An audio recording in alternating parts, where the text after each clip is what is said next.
আসসালামু আলাইকুম। ওয়ালাইকুম আসসালাম। ব্যারিস্টার হাসান, আমি জানতে চাচ্ছি 2026 দোসরা মার্চের পরে অ্যাজাইলামে অনেক পরিবর্তন এসেছে। এই পরিবর্তন কি ফ্যামিলি রিইউনিয়নের ক্ষেত্রেও প্রযোজ্য হবে?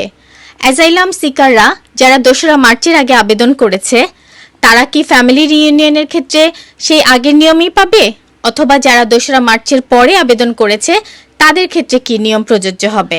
ধন্যবাদ।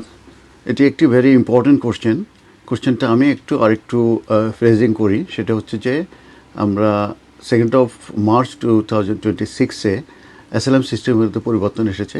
সেই পরিবর্তনের সাথে সাথে ফ্যামিলি রিউনিয়ন যে পলিসিটা, যেটা মূলত যারা অ্যাসাইলাম গ্রান্টেড হয়ে থাকে রিফিউজি হিসাবে, তাদের যে স্পাউস কিংবা তাদের যে আন্ডারের যে চিলড্রেন থাকে তাদের মূলত স্পন্সরিং করার ক্ষেত্রে কিংবা তাদের রিউনিয়ন কিংবা জয়েন করার ক্ষেত্রে যে পলিসি, সেটাকে ফ্যামিলি রিউনিয়ন পলিসি বলে থাকে। এবং ফ্যামিলি রিউনিয়নের পলিসি হচ্ছে সেই পলিসিটি যেটা মূলত কোনো অ্যাসাইলাম সিকার যদি গ্রান্টেড হয়ে থাকে রিফিউজি স্ট্যাটাস এবং তার যদি দেশ যখন ত্যাগ করে, সেই ত্যাগ করার আগে যদি তার ওয়াইফ এবং তার আন্ডারের চিলড্রেন থাকে, তারা রিফিউজি স্ট্যাটাস গ্রান্ট হওয়ার পরে কিন্তু সেই স্পাউস এবং তাদের চিলড্রেনরা কিন্তু তার সঙ্গে এসে জয়েন করতে পারবে। এবং সেই ক্ষেত্রে কিন্তু ফিনান্সিয়াল রিকোয়ারমেন্ট 29,000 কিন্তু স্যাটিসফাই করা প্রয়োজন ছিল না এক সময়। এবং সেক্ষেত্রে এগুলো ফ্রি অফ কস্ট ছিল এবং যে হেলথ সারচার্জ এটাও ফ্রি অফ কস্ট ছিল। এটাকে ফ্যামিলি রিউনিয়ন পলিসি বলা হয়। এই ফ্যামিলি রিউনিয়নটা মূলত 2nd of March-এ যারা গ্রান্টেড হয়েছে কিংবা অ্যাপ্লিকেশন করেছে এবং 2nd of March-এও যদি তারা গ্রান্টেড হয়ে থাকে রিফিউজি স্ট্যাটাস, তাদের কিন্তু ফ্যামিলি রিউনিয়ন তাদের কিন্তু অ্যাপ্লিকেবল। এবং আমি যেটা বলেছি যে তারা ফ্রি অফ কস্টে যেরকম ফিনান্সিয়াল রিকোয়ারমেন্ট ছাড়াই কিন্তু তাদের সেই স্পাউস কিংবা তাদের যে আন্ডারের চিলড্রেন আছে তাদেরকে কিন্তু তারা কিন্তু জয়েন করতে পারবে।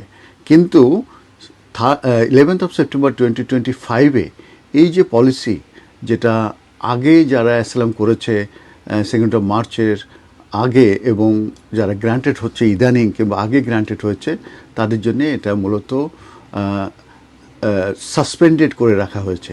সাসপেন্ডেড করার কারণ হিসাবে দেখানো হয়েছে যে অনেক অ্যাপ্লিকেশন করছে এবং এই যে ফ্রি অফ কস্ট যে অ্যাপ্লিকেশনগুলো ছিল এবং ওই ফ্যামিলি রিউনিয়নের মাধ্যমে এসে তারা দেখা যাচ্ছে যে হাউজিং এবং বেনিফিটের উপরে এমন প্রেশার হচ্ছে যারা গভর্নমেন্ট নিতে পারছে না। সেই কারণে ফ্যামিলি রিউনিয়ন পলিসি যদিও বা 2nd of March-এর আগে যারা অ্যাসাইলাম করেছে, যারা 2nd of March-এর আগে যারা গ্রান্টেড হয়েছে কিংবা 2nd of March-এর পরে যে গ্রান্টেড হয়েছে কিন্তু তারা ক্লেম করেছে 2nd of March-এর আগে, তাদের জন্য ফ্যামিলি রিউনিয়ন অ্যাপ্লিকেবল আছে। কিন্তু এটা ফর টাইমিং এটা সাসপেন্ডেড আছে। এটা সম্পর্কে বলা হয়নি যে কতদিন এটা সাসপেন্ডেড হবে। এখন প্রশ্ন আসতে পারে যে এটা যদি সাসপেন্ডেড থাকে, তারা যদি অ্যাপ্লিকেশন করতে চায়, সেক্ষেত্রে মূলত তাদের কী করণীয়? সেক্ষেত্রে হচ্ছে তারা অবশ্যই অ্যাপ্লিকেশন করতে পারবে, কিন্তু সেক্ষেত্রে তাদের অ্যাপেন্ডিক্স FM-এর আন্ডারে যে ফিনান্সিয়াল রিকোয়ারমেন্টস আছে 29,000, যেটা ব্রিটিশ কিংবা সেটেল পারসনরা মূলত যেভাবে আনতে পারে 29,000 ফিনান্সিয়াল রিকোয়ারমেন্টস প্রত্যেক বছরে তাদের ইনকাম থাকতে হবে এবং এমপ্লয়মেন্ট থাকলে মিনিমাম 6 মান্থের যে ইনকাম থাকতে হবে, সেইটি দেখিয়ে তারা কিন্তু তাদের ওই যে স্পাউস কিংবা তাদের আন্ডার চিলে তাদেরকে আনতে পারবে।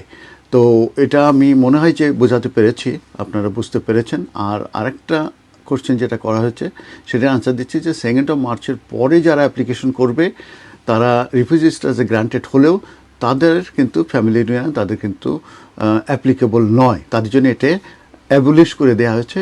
তাদের জন্য আন্ডার অ্যাপেন্ডিক্স FM-এ তাদের ফিনান্সিয়াল রিকোয়ারমেন্টস অফ 29,000 পার অ্যানাম তাদের ইনকাম দেখিয়ে ব্রিটিশ সিটিজেন কিংবা সেটেল পারসনদের মতোই তাদেরকে কিন্তু স্পন্সর করে তাদের স্পাউস কিংবা আন্ডার চিলড্রেনদেরকে আনতে পারবে। তাদের জন্য আর ফ্যামিলি রিউনিয়ন পলিসি অ্যাপ্লিকেবল নয়। ধন্যবাদ। ধন্যবাদ ব্যারিস্টার হাসান।